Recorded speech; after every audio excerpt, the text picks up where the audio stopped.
So guys, for today's videos, nagluto nga pala ako ng Japanese sushi. So ayan, gumamit po ako ng roasted seaweed.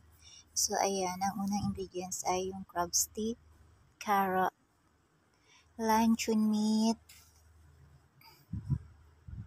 and then the tuna. So ayan siya yung at ang inari. So ayan naman ang egg.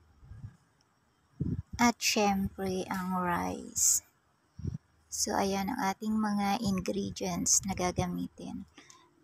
So ito nga pala guys ang pang-roll niya. So ayan, lalagay natin yung roasted seaweed dyan, then i-roll natin. Ito guys ang kadalasan kong ginagawa pag public holidays dahil ang alaga ko ay binibisita siya ng mga anak niya. So ayun guys, nilagay ko na ang mga ingredients dyan sa ibabaw ng roasted seaweed. Ayan siya. At bago natin i-roll, ilalagay natin ang tatakpan po natin siya ng rice. So ayan na po ang na-roll na rice. Ayan naman, ikakat na natin. Hindi ako guys nakakapag-videos dito dahil bawal ang phone sa work ko. So ayan na guys, ang nakat na yung una kong nagawa. So ayan na siya, hindi ganong bilog.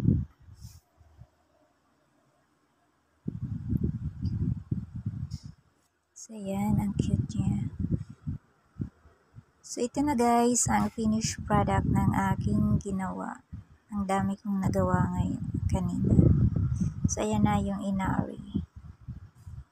So ayan, ang inari, nilagay ko yung rice, then nilagay ko yung toppings na tuna.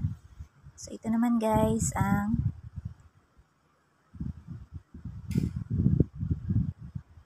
sushi. So ayan.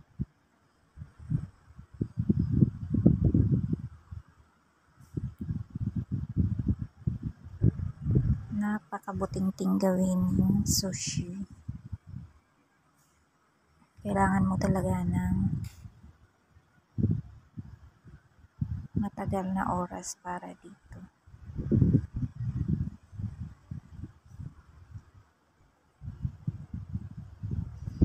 So ayan na guys, ang nagawa kong sushi. Request yan ng mga anak ng alaga ko.